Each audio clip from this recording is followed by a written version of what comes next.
tentang wajibnya memelihara jenggot dan haramnya mencukur jenggot. Haram. Sunnah ini sunnah yang wajib. Jangan diikutin ustadz. Ada ustadz nggak berjenggot, jangan diikut. Saya bukan tidak berjenggot. Ada, tapi tidak kelihatan. Yang memang kehidupannya menentang sunnah. Ini kan kebodohan. Ada orang sudah belajar di Timur Tengah, dapat gelar doktor, pulang jadi orang bodoh. Tapi ya gimana jenggotnya dimasukin? Jenggotnya mana? Jadi udah biarin aja lah Pak. Nggak punya jenggot juga nggak apa-apa, bersyukur. Jenggotnya mana? Jenggot. Ada, tapi tidak kelihatan. Mana jenggot kamu? Mana jenggot kamu? Jangan ngaku-ngaku Ustadz Sunnah kalau belum punya jenggot. Yang pakai jenggot tuh orang-orang yang sudah tua tuh baru pakai jenggot. Ada apa anak-anak muda pakai jenggot? Karena apa? Nabi memerintahkan u'ful liha, adalah kamu pelihara jenggot kamu. Wa arkhul liha, panjangkan jenggot kamu. Ya kita namanya anak muda, pelan-pelan gitu. Sampai paman datang, nanti kalau tidur mau dipotong jenggotnya. Kita ini perjuangan, masalah jenggot apa sih? Kalau dia sudah berjenggot, tidak cingkrang, istrinya pakai cadar, itu salafi. Cukup dengan jenggot dan tidak isbal, bagi dia udah cukup. Jadi nggak perlu ngaji lagi udah salafi, udah dijamin dengan sorga. Bagaimana hukumnya memberi uang kepada orang yang suka minta-minta? Jangan diberikan. Kata Nabi SAW, kalau datang kepadamu seseorang yang meminta sementara dia di atas tunggangannya, berilah. Ya. Sebab kita nggak tahu dia sholat apa tidak. Karena kau lebih mulia. Berarti ada perintah memberi. Mau bagaimanapun keadaan dia fakir atau bukan, tetap ada pahalanya. Tetap ada pahalanya. Kita cari yang sudah jelas. Banyak teman-teman kita yang susah, kita datangi ke rumahnya, berikan. Manfaat, berlipat ganda ganjarannya daripada orang-orang di pinggir jalan yang nggak sholat, yang nggak puasa diberikan. Hadis Bukhari mengatakan, yadul ulia khairum yadis sufla. Tangan yang memberi lebih baik daripada tangan yang menerima. Memberi di sini, dia fakir atau bukan, tetap ada pahalanya. Kalau kita kasih di rumah kita, nanti dipanggil teman-temannya, datang ke rumah kita. Berilah. Jangan diberikan. Berilah. Jangan diberikan.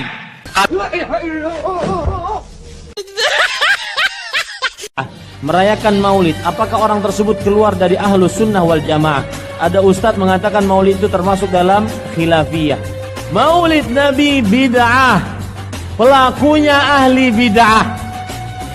Maulid Nabi ada khilaf di kalangan para ulama. Khilaf di kalangan para ulama. Sebagian ulama Syafi'iyah mengatakan dianjurkan, dan sebagian ulama Malikiyah mengatakan bid'ah. 23 tahun beliau menjadi nabi dan rasul. Tidak pernah beliau mengerjakan itu.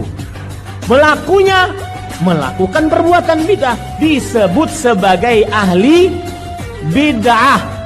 Baik, kalau ada orang terjerumus dalam hal tersebut, melakukan hal tersebut, apakah kita vonis dia sebagai ahlul bid'ah? Jawabannya tidak. Jawabannya tidak. Paham? Paham atau tidak? Maka jangan suka mudah-mudah menyesatkan apa? Orang ya. Maka jangan suka mudah-mudah menyesatkan apa? Orang ya. Yang pertama, bahwasanya para ulama membagi tauhid menjadi 3, itu sebenarnya dalam rangka untuk memudahkan penjelasan. Atau yang ngomong itu syekh, yang ngomong itu ustadz, yang ngomong itu kiai, yang kita tanya apanya? Dalilnya mana? Yang membagi tauhid siapa? Yang bagi tauhid adalah manusia itu sendiri, orang-orang musyrikin yang menyimpang. Orang-orang musyrikin yang menyimpang. Dalilnya mana? Dalil. Coba antum berusaha sebagai seorang muslim dan muslimah agak kritis gitu. Jadi memang harus dibagi tauhid. Kenapa? Dalam rangka untuk menyembuhkan penyakit yang ada. Tapi dalilnya mana? Dalil. Yang kita minta dalil. Demikian juga tatkala tauhid dibagi menjadi 3, memang tidak ada dalilnya. Memang tidak ada dalilnya. Tidak ada dalilnya. Secara nas Rasulullah SAW mengatakan tauhid jadi 3. Tidak ada. Lo antum sekolah di luar negeri kan dalil kan yang dipelajarin. Kami udah dengerin semua. Sorry, tolong selesaikan sendiri persoalan itu. Kalau bukan kita memahami Allah di arsy, di atas arsy.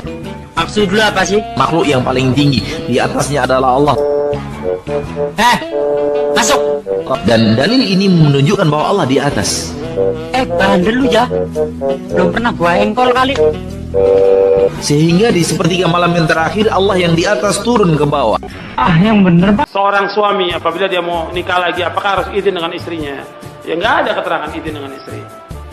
Kalau berpoligami, pasti tahu istri. Karena demikianlah sunnahnya Nabi dan para sahabat, kalau mereka menikah, istri mereka pada tahu. Mana hujah kamu? Mana dalil? Yang bilang ini sunnah tapi sembunyi-sembunyi ya. Tidak sesuai dengan sunnah Nabi SAW. Nabi nggak pernah melakukan seumur hidupnya. Sahabat juga nggak pernah melakukan demikian. Karena kalau kita poligami kemudian sembunyi-sembunyi, akan timbul banyak kemudaratannya. Ya sebun, asal bunyi aja. Asal bunyi aja. Rusak agama ini. Meskipun dia profesor. Saya mau bertanya, apakah dibenarkan berdakwah itu dibayar dengan uang hadiah? Hadirin sekalian, mengambil gaji upah dari pekerjaan agama termasuk dakwah dibenarkan oleh para ulama. Enggak boleh. Dakwah bukan untuk mencari nafkah, ceramah bukan cari nafkah. Ajarkan karena Allah. Jangan mengharapkan surga manusia. Apalagi sengaja bikin bayaran. Dibenarkan oleh para ulama. Ajarkan manusia dengan gratis, nggak pakai uang. Dakwah ini nggak pakai uang. Ini semua orang boleh dengar dakwah ini. Siapa aja, jangan pakai dibayar. Realnya Pak, mereka punya anak, punya istri, butuh makan. Lihat para ulama terdahulu, mengajarkan karena Allah, nggak pakai bayaran. Terus anaknya makan apa? Bangkai kambing, bangkai kambing. Wahai anakku, kunut subuh itu bid'ah. Kalau bid'ah nggak boleh kita ikut. Easy, tenang, saling menghormati. Sekarang kalau kita sholat di belakangnya, orang yang kunut subuh, jangan ikut kunutnya dia. Kalau imamnya kunut, antum kunut. Hormatin orang itu. Ini khilaf di antara Imam Ahmad dan Imam Syafi'i. Karena ini hadis masih diperselisihkan, tapi hadisnya ada. Artinya harus kunut. Tapi kalau dia sujud, wajib ikut. Karena kita bermakmum dengan imam. Ini khilaf dari zaman dulu. Yang tenang. Kalaupun mau teliti untuk dirimu. Jangan coba menyalahkan yang lain. Awas. Kalau beda, nggak ada istilah dia. Udah beda ya beda. Nah ini baru tampar. Manusia sampai setan itu. Sekarang kalau kita sholat di belakangnya, orang yang kunut subuh, mereka kunut, biarkan mereka kunut. Jangan ikut kunutnya dia. Kalau kau tidak mau kunut, jangan ikut sholat. Kalau kau tidak mau kunut, jangan ikut sholat. Bodoh dipiara, kambing dipiara bisa gemuk.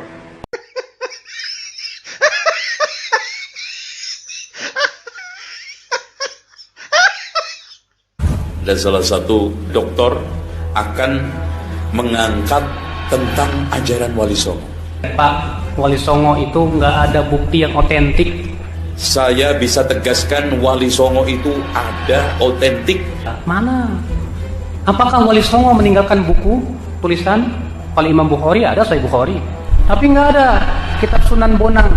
Saya tegaskan setegas-tegasnya, ada kitab tulisan Sunan Bonang asli. Ini fakta. Makanya Pak, ya, karena tidak ada bukti yang otentik tentang Wali Songo, kita tidak bisa memastikan. Saya bisa tegaskan Wali Songo itu ada otentik. Nggak ada bukti yang otentik. Ada otentik. Nggak ada bukti yang otentik. Ini fakta. Mana? Jangan diikutin ustadz. Ada ustadz nggak berjenggot, jangan diikut.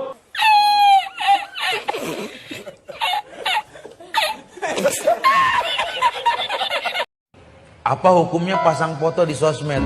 Aduh, makruh, mengarah kepada haram. Foto pengen ria, ya jadi sirik kecil. Terus nggak diganti-ganti udah sebulan, tat. Ya udah riaknya kali sebulan gitu loh. Antum telah menginvestasi dosa. Ya sebaiknya nggak usah. Kebanyakan selfie ketimbang zikir. Kalau selfie penyakit sih ya susah ya. Hatta di Ka'bah sambil subhanallah walhamdulillah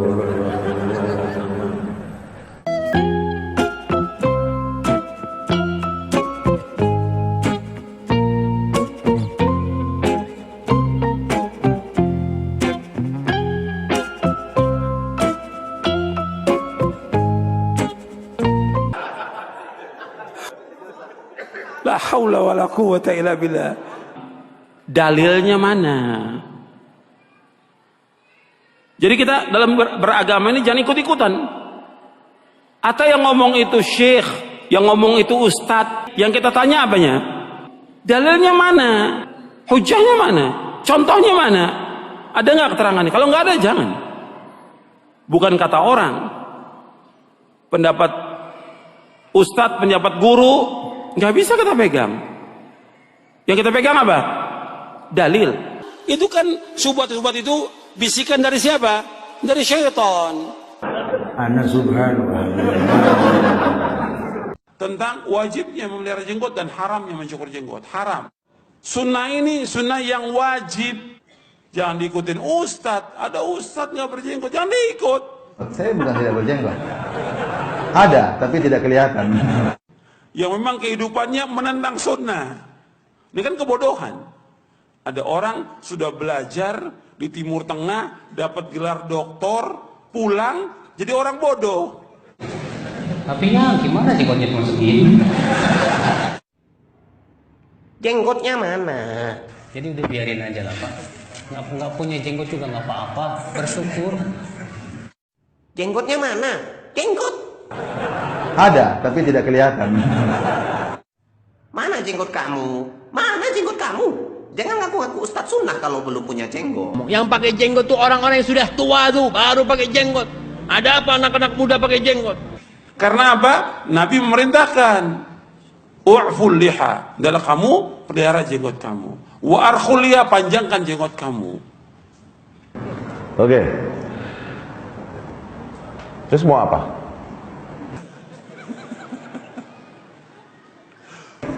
Terus kelar urusan, terus langsung pindah agama. Dicibir ya akhi. Belum disundut-sundut kan? Jangan dibakar, disundut-sundut, korek, udah belum? Digeprak dia pakai kursi, jeder, udah belum? Di demo, udah belum? Kalau udah begitu pun nggak boleh tinggal ini agama, nggak boleh tinggal ini manhaj, nggak boleh tinggal ini sunnah, dicibir.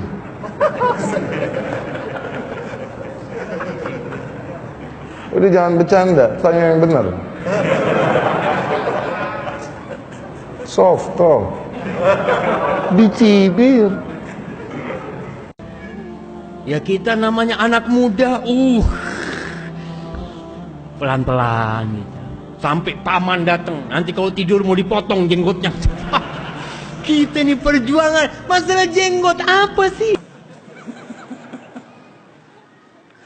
Kalau dia sudah berjenggot, tidak cingkrang, istrinya pakai cadar, itu salafi. Cukup dengan jenggot dan tidak isbal, bagi dia udah cukup. Jadi nggak perlu ngaji lagi udah salafi, udah dijamin dengan sorga. عبالك اقعد نسمعك شي غنية على الراديو واحد.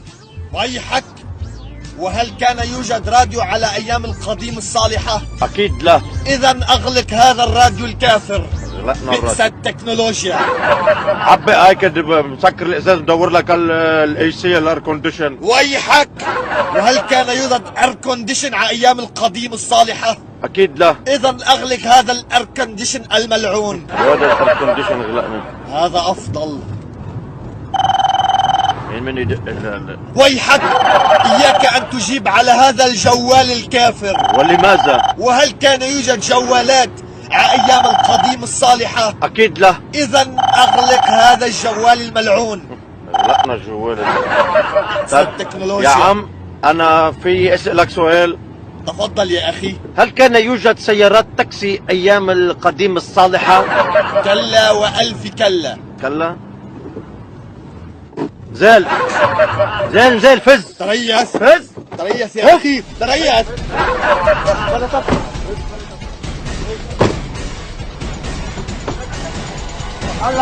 هلا شوف لك شي جمل ياخدك على الداون تاون. Mana kita mengadakan kajian di mal-mal dan juga di hotel-hotel. Apa nggak ada masjid lagi? Masjid udah nggak ada nih. Oh, di masjid, di rumah kita dakwah di mana saja ya. Ajak dia di masjid. Bukan di rumah-rumah, bukan di hotel. Boleh dakwah di hotel? Boleh, nggak ada masalah dakwah di mana saja. Di pasar juga kita kalau bisa berdakwah, ya. Pasar itu kan tempatnya apa? Pasar kata Nabi tempatnya apa? Setan. Jangan kamu yang pertama masuk ke dalam pasar kata Nabi. Boleh dakwah di pasar atau tidak? Boleh, Nabi udah dakwah di mana-mana. Pergi ke pasar berdakwah. Asalnya dakwah di mana saja boleh. Nggak boleh. Boleh. Nggak boleh. Nggak boleh. Nggak boleh. Kami udah dengerin semua. Sorry, tolong selesaikan sendiri persoalan itu.